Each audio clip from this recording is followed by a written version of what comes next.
देखिए, हम लोग कैश फ्लो स्टेटमेंट टॉपिक पढ़ रहे थे। कैश फ्लो स्टेटमेंट का टॉपिक वैसे कंप्लीट हो चुका है पेपर के पॉइंट ऑफ व्यू से, बट इसमें एक आध चीज़ें ऐसी है जो कभी कभार डाउट भी आता रहता है, और ठीक है, आपकी नॉलेज के लिए आपको पता भी होनी चाहिए। वो एग्ज़ाम में तो मैं बहुत रेयर चांस होगा कि एग्ज़ाम में ऐसा कुछ आ जाए, लेकिन फिर भी हम डिस्कस तो कर लेते हैं इस चीज़ को भी, कुछ भी छोड़कर नहीं जाना हम लोगों को। तो कैश फ्लो स्टेटमेंट में मैं सबसे पहली बात आपको बताता हूँ एक्स्ट्रा ऑर्डिनरी आइटम्स की। फर्स्ट पॉइंट है extra ordinary items. Extra ordinary items क्या होता है? एक्स्ट्रा ऑर्डिनरी कहने का मतलब जो ऑर्डिनरी है, जो जनरल चीजें, उससे थोड़ा सा अलग है। अगर वो कोई ट्रांजैक्शन ड्यूरिंग द ईयर हुई है तो कैश फ्लो स्टेटमेंट में उसका क्या इंपैक्ट पड़ेगा?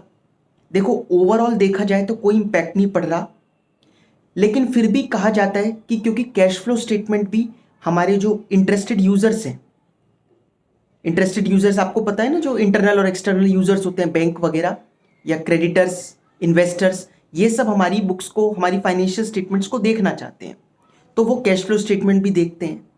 तो उनको आपकी कोई एक्स्ट्रा ऑर्डिनरी आइटम है तो वो रिफ्लेक्ट होनी चाहिए। अब वो रिफ्लेक्ट कैसे होगी?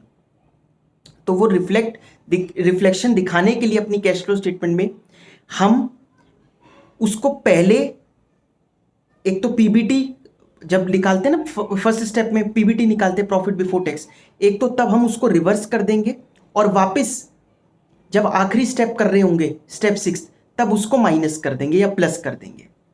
क्या मतलब हुआ?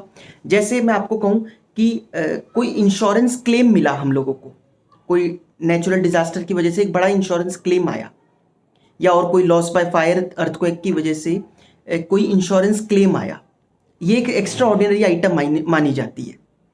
ठीक है, अब इसका क्या करेंगे हम? क्या हमने कैश फ्लो स्टेटमेंट का जो पूरा फॉर्मेट पढ़ा था उसमें कहीं ये चीज़ पढ़ी थी? बिल्कुल नहीं पढ़ी।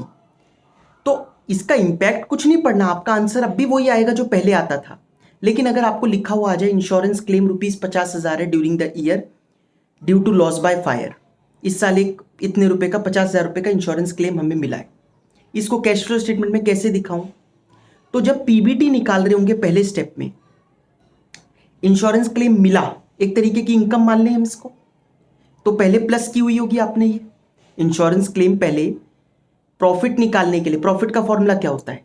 Income minus expense. इनकम सारी प्लस होती है, एक्सपेंस सारे माइनस होते हैं, तो प्रॉफिट निकल कर आता है। तो इंश्योरेंस क्लेम, इसका मतलब आपके प्रॉफिट में ऑलरेडी एडेड है, तो यहां से पहले लेस कर दो।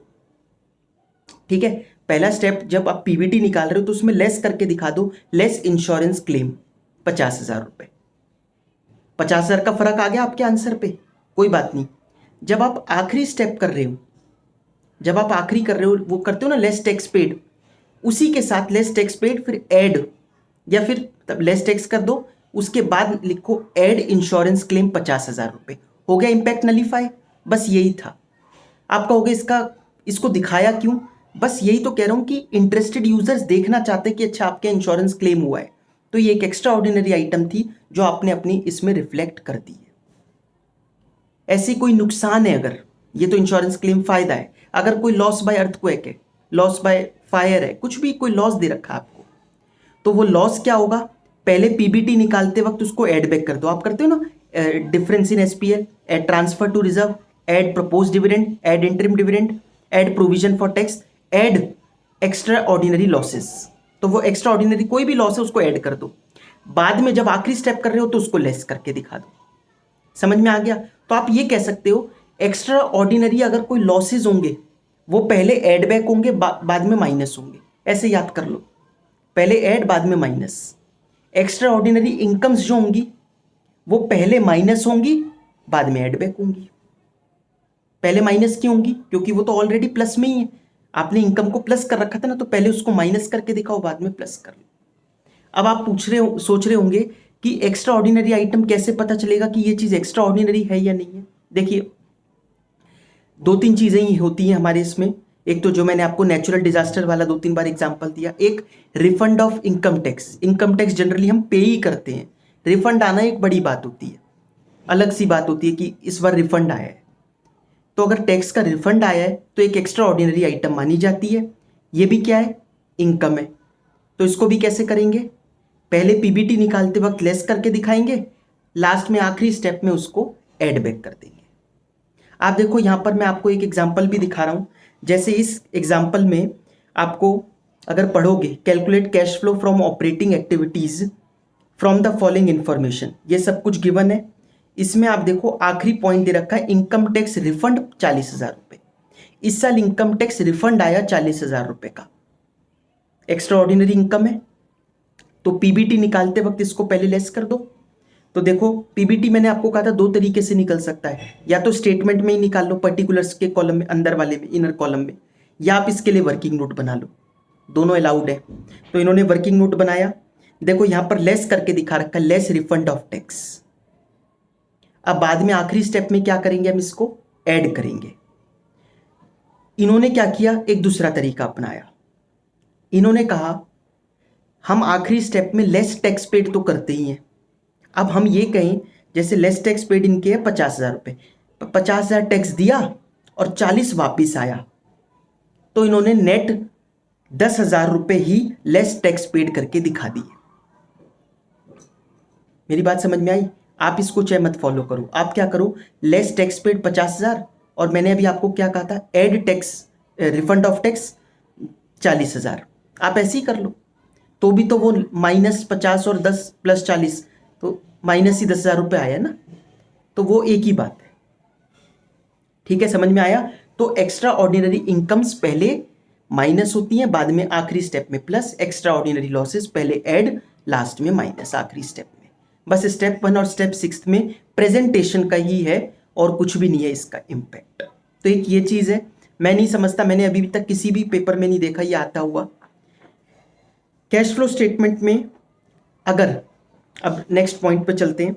कैश फ्लो स्टेटमेंट में जनरली आपने देखा होगा बैलेंस शीट दे रखी होती है, लेकिन अगर आपको बैलेंस शीट के साथ साथ P&L भी दे दे, बैलेंस शीट तो दे ही, साथ में P&L भी दे दे, तो आप एक चीज बिल्कुल याद रख लेना, P&L देने का मतलब है ये अपने आप में एक एडजस्टमेंट है। P&L से ही बहुत सारी चीजें हमारी निकल कर, वैसे P&L से फायदा भी है, P&L अगर आपको मिल जाए तो ये फायदा ही है, लेकिन P&L में थोड़ा ध्यान रखने वाली चीजें भी होती हैं। समझ में आ रहा है? तो उसमें से हमें ध्यान देना होगा एक एक चीज को और क्वेश्चन को करना होगा। जैसे आपकी बुक का जो लास्ट क्वेश्चन है वो है,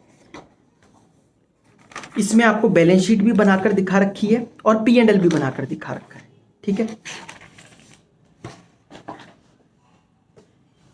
from the following balance sheet as at 31st March 2019 and statement of P&L for the year ended 31st March 19 of RSB Limited and additional information, prepare cash flow statement।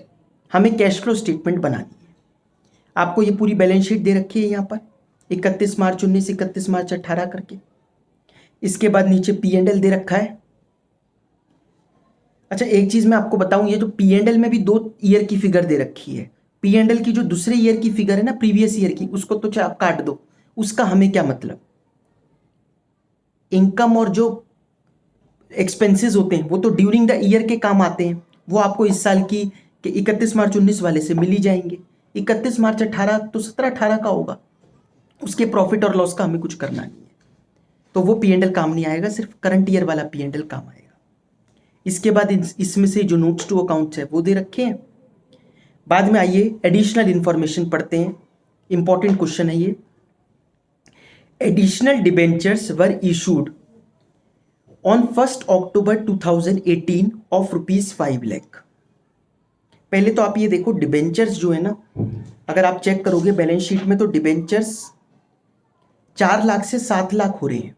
Balance sheet में आप देखो 4 लाख से 7 लाख हो गए debentures, तो 4 से 7 हुए तो देखकर तो ऐसा लग रहा है 3 लाख के नए इशू हुए होंगे, लेकिन ऐसा नहीं है। क्वेश्चन ने कुछ और कहा। क्वेश्चन ने कहा additional debentures were issued on 1 October 2018 of ₹5 lakh. ये कह रहे हैं हमने तो 5 लाख के डिबेंचर्स इशू किए थे, तो अगर 4 के थे 5 के और इशू कर दिए तो कितने हो जाने चाहिए? 9 लाख, लेकिन हैं कितने? 7 लाख। इसका मतलब 2 लाख के रिडम्पशन भी हुए होंगे, बिल्कुल सही, इसके अलावा तो कुछ और हो नहीं सकता, रिडम्पशन ऑफ डिबेंचर्स भी होगा 2 लाख का। On the same date part of outstanding debentures were redeemed and interest was paid, whereas interest on outstanding debentures was paid on 10th April 2019। देखो, यही नेक्स्ट चीज है जो मुझे आप लोगों के साथ डिस्कस करनी थी आज की क्लास में। हम लोगों ने ऑपरेटिंग एक्टिविटीज करते वक्त ये सीखा है कि वर्किंग कैपिटल एडजस्टमेंट करनी होती है, add decrease in current asset and increase in current liabilities less increase in current asset and decrease in current liabilities. ये आप लोगों ने ऑलरेडी पढ़ रखा है। आपको पता है 12th के बाद जब आप कैश फ्लो स्टेटमेंट पढ़ोगे तो वहां पर बताया जाता है कि ये जो add decrease in current asset है ये पूरा ठीक नहीं है, add decrease in operating current asset होता है, decrease in operating current asset and increase in operating current liabilities. क्योंकि करंट एसेट में भी कुछ करंट एसेट ऐसे हो सकते हैं जो वर्किंग कैपिटल एडजस्टमेंट में नहीं लेके जाने, और ऐसी कुछ करंट लाइबिलिटीज हो सकती हैं जो वर्किंग कैपिटल एडजस्टमेंट में नहीं लेकर जानी। और इनमें से कुछ चीजें आपको भी पता है, जैसे अगर करंट लाइबिलिटी में प्रोविजन फॉर टैक्स हो तो क्या वो वर्किंग कैपिटल एडजस्टमेंट में लेके जाते? नहीं। अब करंट एसेट में कैश एंड कैश इक्विवेलेंट है तो वो क्या कैश फ्लो स्टेटमेंट में उसमें लेके जाते हैं? वर्किंग कैपिटल एडजस्टमेंट में नहीं लेके जाते। तो यही चीज है कि ऐसी कुछ हो सकती है जो ऑपरेटिंग ना हो, उसको कंसिडर नहीं करना, लेकिन उसका दूसरी जगह जो इंपैक्ट आएगा उसका ध्यान रखना है। क्या मतलब हुआ मेरी बात का? आप देखो, हमने पढ़ा है ऑपरेटिंग एक्टिविटीज में कि add financing activities charge to SPL such as interest paid and premium on redemption of debentures. ये शुरू से पढ़ते हुए आ रहे हो आप लोग, जब से कैश फ्लो स्टेटमेंट हमने स्टार्ट किया है। क्यों? क्योंकि वो फाइनेंसिंग एक्टिविटी है तो ऑपरेटिंग में से उसका इंपैक्ट हटाओ, खत्म करो और उसको फाइनेंसिंग में अपनी जगह पे लेके जाओ। लेकिन अगर सिचुएशन चेंज हो जाए, इंटरेस्ट हो 10,000 रुपए का, फर्म ने सिर्फ 8,000 रुपए दिए, फर्म ने सिर्फ 8,000 रुपए दिए और था 10,000 रुपए का, तो 2,000 का क्या बन गया? Outstanding interest. आपको पता है वो आउटस्टैंडिंग इंटरेस्ट कहां शो हो रहा होगा? करंट लाइबिलिटी में शो हो रहा होगा। अब आप क्या करोगे? अगर हमें नहीं पता होगा ये चीज जो आज हम डिस्कस कर रहे हैं, तो हम गलती से क्या करेंगे? भाई ये आउटस्टैंडिंग एक्सपेंस है, चलो उसको वर्किंग कैपिटल एडजस्टमेंट में ले जाएं, वो भी ले जाएंगे। एक गलती तो वो हुई कि वर्किंग कैपिटल एडजस्टमेंट हमने ऑपरेटिंग वाले में कर दी, जबकि operating current asset current liability थी नहीं। दूसरी गलती हम क्या करेंगे? फाइनेंसिंग एक्टिविटी में हम इंटरेस्ट पेड माइनस करते हैं। हमें तो ये पता है इंटरेस्ट 10,000 रुपए है, ये ध्यान ही नहीं रहेगा कि पे तो सिर्फ 8,000 किया है, और वो पूरे 10,000 रुपए हम फाइनेंसिंग में से हो सकता है शायद माइनस कर देते। तो ये दोनों ही एक्टिविटी हमारी गलत हो गई। समझ में आया?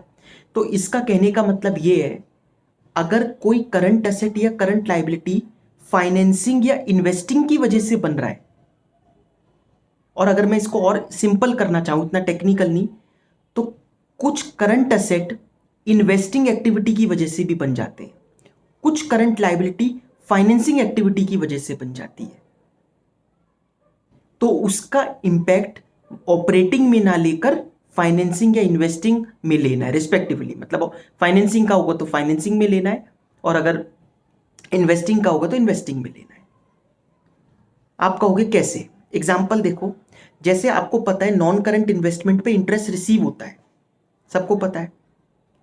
तो इंटरेस्ट रिसीव्ड हमें पता है ऑपरेटिंग में से माइनस करते हैं, चौथा स्टेप है, और इन्वेस्टिंग में प्लस करते हैं, इंटरेस्ट रिसीव्ड रुपीज इतना, ये तो हम करते हैं। लेकिन अगर इंटरेस्ट रिसीव ना हुआ, वो अक्रूड इंटरेस्ट बन जाए तो?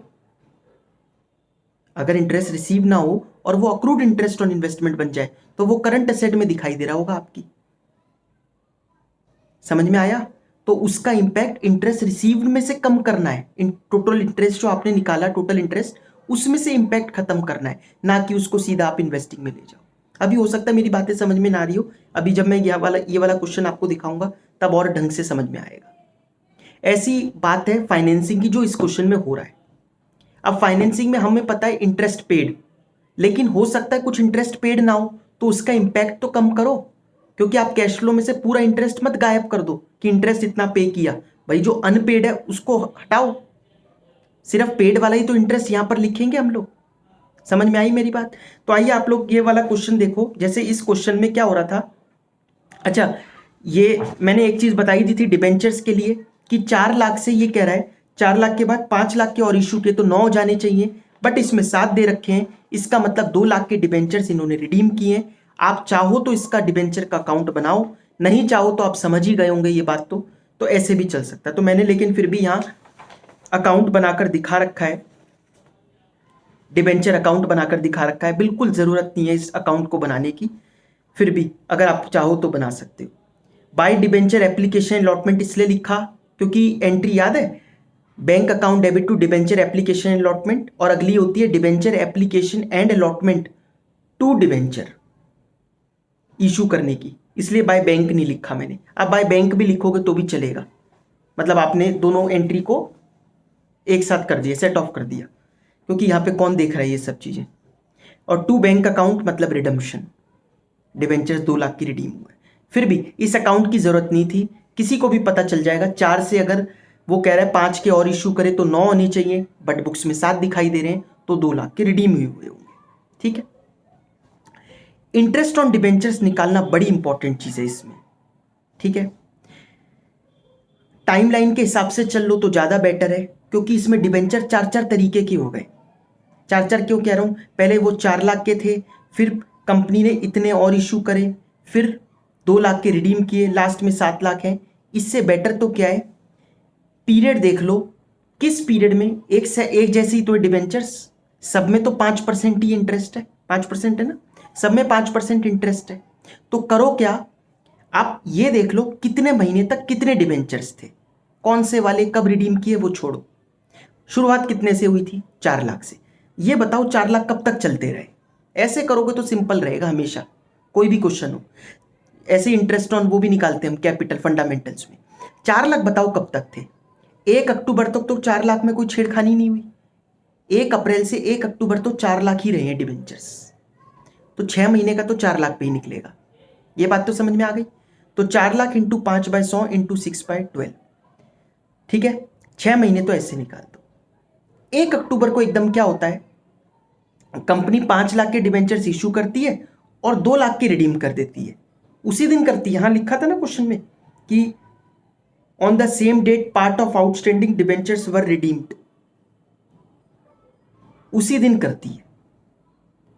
तो 5 लाख के इशू किए और 2 लाख की रिडीम कर दिए, कितने बढ़े, 3 लाख और बढ़ गए। 4 थे, 3 लाख और बढ़ गए, तो 1 अक्टूबर से कितने डिबेंचर हो गए, 7 लाख। अब कितने चलते रहेंगे, 31 तक, 31 मार्च तक 7 लाख। तो अब 7 लाख पे निकाल देंगे इंटरेस्ट 6 महीने का। मेरी बात समझ में आ गई आप लोगों को? तो 7 लाख पर 5% इंटू 6/12, ये दोनों प्लस करके 27,500 का इंटरेस्ट बनता है। लेकिन ये तो इंटरेस्ट बनता है, करंट लाइबिलिटी में इन्होंने खुद लिखा है कि आउटस्टैंडिंग इंटरेस्ट है, इट्स इंटरेस्ट ऑन डिबेंचर्स। 20,000 पहले था लेकिन अब 35 है। अगर 20 पहले था 35 है, इसका मतलब ड्यूरिंग द ईयर कितनी करंट लाइबिलिटी बढ़ी, 15,000 की। तो 15,000 इन्होंने लाइबिलिटी में डाला, यही बात हुई ना।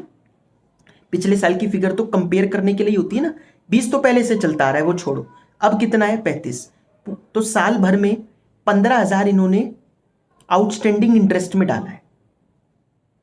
27,500 इंटरेस्ट देना था, लेकिन 15,000 लाइबिलिटी में ही डाल दिया। इसका मतलब पे कितना करा, 12,500।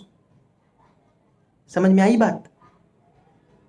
जैसे मैं ये कहूं कि रेंट आपको पे करना चाहिए 1 लाख रुपए का पूरे साल में, लेकिन आपकी बुक्स कह रही है आउटस्टैंडिंग रेंट जो है वो बढ़ गया 20,000 रुपए, तो समझ में आ रहा है आपने 80,000 पे किया होगा, क्योंकि आउटस्टैंडिंग रेंट बढ़ गया आपका 20,000 रुपए का, है ना। तो वही चीज हुई है। इसका मतलब इंटरेस्ट एक्चुअल में कितनी पेमेंट हुई, 12,500 की। तो जब आप फाइनेंसिंग में माइनस कर रहे होंगे इंटरेस्ट पेड, तो कितने माइनस करोगे, 12,500। लेकिन अब आप ये बताओ, जब आप ऑपरेटिंग में ऐड कर रहे होंगे, add financing activities charge to SPL such as interest paid, तो कितने करोगे प्लस? तो क्या सिर्फ 12,500 करोगे या 27,500 करोगे? ये थोड़ी इंपॉर्टेंट चीज है। पूरे 27,500 करेंगे, पूरे 27,500 करेंगे, सिर्फ 12,500 नहीं। क्यों? भाई P&L में तो पूरा ही लेके जाते हैं, P&L में थोड़ी ना 12,500 लेके गए होंगे। आपने फाइनेंशियल स्टेटमेंट पढ़ा है ना, financial statement with adjustment class 11th में पढ़ा है। जब वो पढ़ा था तो आपको पता आउटस्टैंडिंग एक्सपेंसेस P&L में ऐड करते हैं और बैलेंस शीट की लाइबिलिटी में लेके जाते हैं, ये हम लोगों ने पढ़ रखा है, ठीक है। तो इसलिए ऑपरेटिंग में तो पूरा ऐड बैक करेंगे, फाइनेंसिंग में सिर्फ पेड वाला ही माइनस करेंगे। समझ में आ गई ये बात आप लोगों को ढंग से? नेक्स्ट है, इसके बाद ज्यादा इसमें कुछ है नहीं। अब ये कहते हैं, नेक्स्ट पॉइंट पढ़ लेते हैं। Board of directors proposed dividend in both the years 10%। आपको बताया हुआ है propose dividend of current year should be ignored. इस साल का प्रपोज डिविडेंड तो आप इग्नोर कर दो। पिछले साल का प्रपोज डिविडेंड, हाँ वो देखो कितना है, वो ऑपरेटिंग में ऐड करो, फाइनेंसिंग में माइनस करो। अब जब पिछले साल का देख रहे हो प्रपोज डिविडेंड, तो शेयर कैपिटल भी कौन से साल की देखोगे? पिछले साल की। तो 10% है, 5 लाख शेयर कैपिटल थी पिछले साल। 5 लाख का 10% 50,000 होता है, ऑपरेटिंग में ऐड होगा, फाइनेंसिंग में से माइनस होगा। Interim dividend of 1 lakh was paid during the year. 1 lakh रुपए इंटरिम डिविडेंड दिया, वो ऑपरेटिंग में ऐड कर दो, फाइनेंसिंग में माइनस कर दो। इंटरिम डिविडेंड भी यही होता है। A fixed asset with original cost of 1 lakh on which depreciation till date was 80,000 was sold at a profit of 10,000। 1 lakh का खरीदा था, आज तक उस पर डेप्रिसिएशन 80 है, तो कितने का रह गया? 20,000 का। 20,000 की चीज 10,000 के प्रॉफिट पे बिक रही है, तो कितने में बिक रही है? 30,000 में। 10,000 का प्रॉफिट है ना। तो 2 अकाउंट बनेंगे, इसमें पता चल रहा है नोट्स टू अकाउंट्स देख के, कॉस्ट और लेस एक्यूमुलेटेड डेप्रिसिएशन दे रखा है, तो 2 अकाउंट बनेंगे। वो अकाउंट बन के, वैसे ये मैच कर जाता है, इसमें मैच कर गया, फिक्स्ड एसेट का जो अकाउंट है ना वो मैच कर गया, बैलेंसिंग फिगर नहीं आई। डेप्रिसिएशन वाले में तो आएगी, ड्यूरिंग द ईयर कितना डेप्रिसिएशन लगा वो वाली। आया आप लोगों को ये चीज समझ में? ये तो मैंने बात करी आपको के साथ जो अभी तक के वर्किंग नोट्स थे उसकी। एक और इंपॉर्टेंट बात है, मैंने आपको क्या कहा था इस क्वेश्चन में, एक तो ये इंटरेस्ट वाली बात बतानी थी, वो इंपॉर्टेंट है। एक दूसरी इंपॉर्टेंट चीज क्या है, इसमें आपको गिवन क्या है, इसमें आपको P&L अकाउंट गिवन है। जब भी आप लोगों को profit and loss account given होगा तो P&L को साथ में दिमाग में रखना है कि P&L भी दे रखा है, उससे भी क्रॉस चेक करनी है अपनी फिगर्स, ठीक है। स्टार्ट करते हैं जरा एक बार क्वेश्चन को करना। जैसे पहले स्टेप में क्या करते हैं, हम पीबीटी निकालते हैं। अब पीबीटी ना P&L से आपको रेडीमेड मिल जाएगा। P&L में प्रॉफिट बिफोर टैक्स तो आता ही है, आता है ना प्रॉफिट बिफोर टैक्स, फिर less tax profit after tax होता है। तो प्रॉफिट बिफोर टैक्स आपको रेडीमेड भी मिल जाएगा, आप वहां से भी उठा सकते हो 11,45,000 रुपए। पहला स्टेप तो ऐसे ही खत्म हो गया। तो P&L देने के फायदे भी हैं, पहला स्टेप नहीं करना पड़ा, पीबीटी ऐसे निकल के आ गया। लेकिन फिर भी अगर आप निकालना चाहो तो निकालोगे कैसे? वही डिफरेंस इन एसपीएल देख लो कितना है, क्लोजिंग माइनस ओपनिंग करके, add propose dividend, add interim dividend, transfer to reserves है नहीं कुछ, ऐड प्रोविजन फॉर टैक्स। आपको पता है प्रोविजन फॉर टैक्स बड़ी इंपॉर्टेंट चीज है इस वाले में, यही प्रोविजन फॉर टैक्स में हम मात खा सकते हैं। हम क्या सोचेंगे, मैंने आपको क्या बोल रहा हूं बार बार कि P&L देने का मतलब है P&L अपने आप में एडजस्टमेंट है एक। हम क्या गलती कर बैठेंगे, हम कहेंगे पीबीटी सिर्फ बैलेंस शीट में गिवन है, given in balance sheet only वाला शायद केस लगा बैठेंगे हम गलती से। नहीं, P&L बैलेंस शीट में तो गिवन है ही, P&L में लेस टैक्स देखो कितना है इस साल का। मैंने कहा ना पिछले साल का P&L काट दो, पिछले साल का P&L हमारे लिए कुछ काम नहीं आता। वो जब भी P&L आए कैश फ्लो स्टेटमेंट पे पिछले साल का काट दिया करो, इग्नोर कर दो उसको। इस साल के P&L में लेस टैक्स लिखा है 3,45,000। ये कौन सा टैक्स है? 2019 का ही है। क्या पे करा है? पे कैसे कर सकते हैं? पे तो कर ही नहीं सकते 19 का 19 में। 19 की शाम तक तो, जो आखिरी दिन होगा उस दिन तक तो बिजनेस ही कर रहे होंगे, उसी दिन रात को जाके कैसे टैक्स देख के आएंगे? तो ये क्या है? प्रोविजन मेड है, बताया हुआ है ये सब मैंने आपको। तो आपको प्रोविजन मेड दे रखा है 3,45,000 और बैलेंस शीट में फिगर दे ही रखी है, तो इसमें तो वो केस लग गया given in balance sheet and adjustment both, given in balance sheet and adjustment both वाला लग गया। इसमें तो क्या करना पड़ेगा, आपको लेजर बनाना पड़ेगा, काउंट बनाना पड़ेगा प्रोविजन फॉर टैक्स का, तो टैक्स पेड निकल के आएगा। हो सकता है आप ये सोच रहे हो ये करने की जरूरत ही नहीं है, पीबीटी तो दे रखा है, दे तो रखा है, अभी जब आखिरी स्टेप में लेस टैक्स पेड लिखोगे तो वो कैसे लिखोगे, अकाउंट नहीं बनाओगे तो, अकाउंट तो बनाना ही पड़ेगा, लेस टैक्स पेड भी तो निकालना है आखिरी स्टेप के लिए, तो वो निकल कर आएगा आपके इस अकाउंट से। समझ में आई बात। अब क्या चीज इंपॉर्टेंट है, देखो कहां पी एंड एल की जरूरत पड़ सकती थी, ऑल्दो इस क्वेश्चन में इतनी नहीं पड़ेगी। अब हम करते हैं add non cash non operating items. Non cash में सबसे पहले आता है डेप्रीसिएशन रिटर्न ऑफ। डेप्रीसिएशन आपने लेजर बना के खुद निकाला है, मेरी बात को ध्यान से समझना, मैं जब भी कोई कंसेप्ट बताता हूं तो सिर्फ एक क्वेश्चन को लेकर नहीं, एक जनरल कंसेप्ट की बात करता हूं कि आपको पूरा कंसेप्ट समझ में आए, क्वेश्चन चेंज होकर भी आए तो आप समझ पाओ। जैसे हम ऐड करते हैं डेप्रीसिएशन रिटर्न ऑफ। अब डेप्रीसिएशन आपने लेजर में निकाला ही है, अकाउंट बनाया था वर्किंग नोट, वहां डेप्रीसिएशन पता है कितना निकल के आया था, बाय डेप्रीसिएशन 40,000 रुपए। बट डेप्रीसिएशन तो पीएनएल में भी आता है, इस साल का डेप्रीसिएशन का पीएनएल में नहीं आया होगा, आया होगा, चेक करो कितना है। तो बाय चांस ये है कि डेप्रीसिएशन 40 ही दे रखा है, तो देना तो 40 ही चाहिए आप कहोगे क्योंकि असेट है।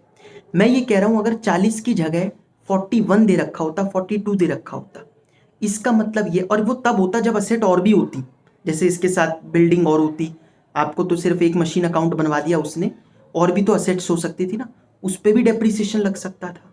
कुछ क्वेश्चन हमने देखे हैं जिसमें मशीन भी दे रखी होती है, बिल्डिंग भी दे रखी होती है, फर्नीचर भी दे रखा होता है, आपने तो एक का ही अकाउंट बनाया है, तो हो सकता है डेप्रीसिएशन 40 से ज्यादा होता, कम तो नहीं हो सकता था, ज्यादा हो सकता था।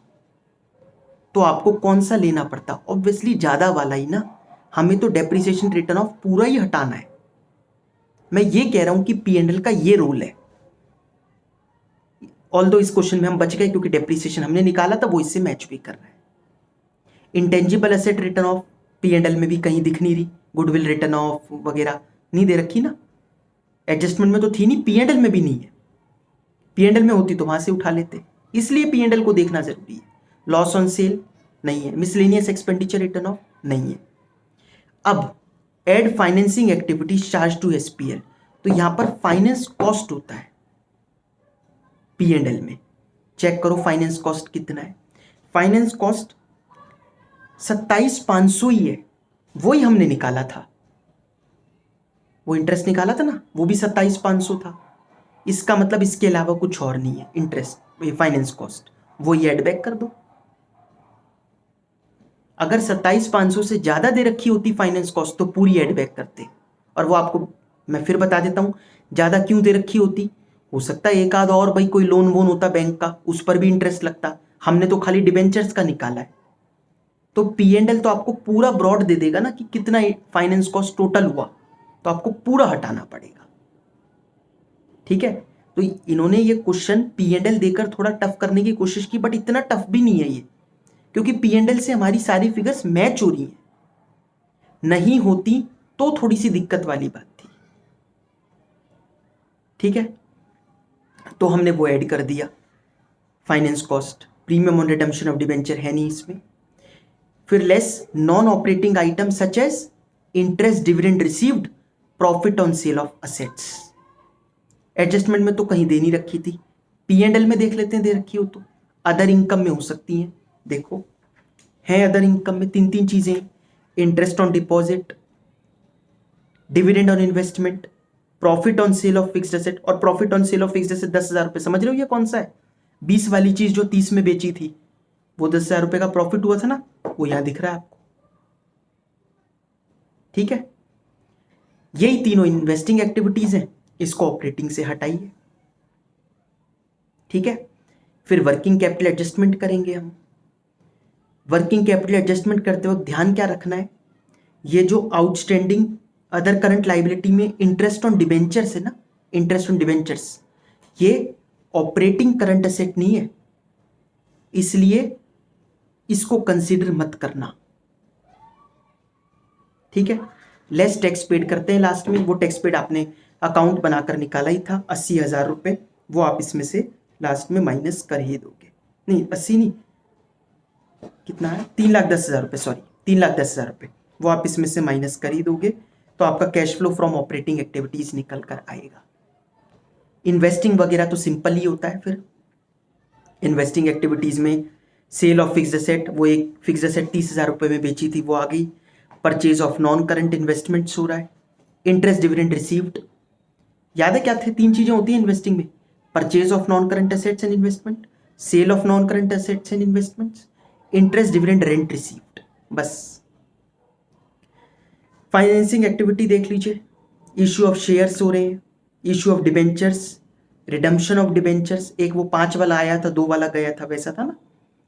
इंटरेस्ट पेड लिखना है, ये इंपॉर्टेंट है, सिर्फ 12,500 पे हुआ, क्योंकि कैश का फ्लो देख रहे हैं हम इस चैप्टर में, तो कैश का फ्लो तो सिर्फ 12,500 का हुआ ना।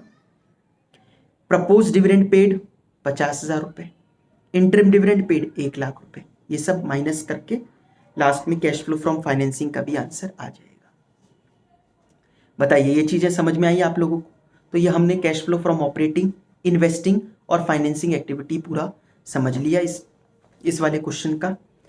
देखो इसी तरीके से आपको हो सकता है एक और क्वेश्चन जैसे इसमें दे रखा है, उसको भी देख लो आप लोग। आपको ये क्वेश्चन, ये पुरानी बुक के हिसाब से तो 28 है, अपनी बुक में चेक कर लेना नंबर। अब इसमें अगर आप देखोगे, कह रहा है calculate cash flow from investing activities.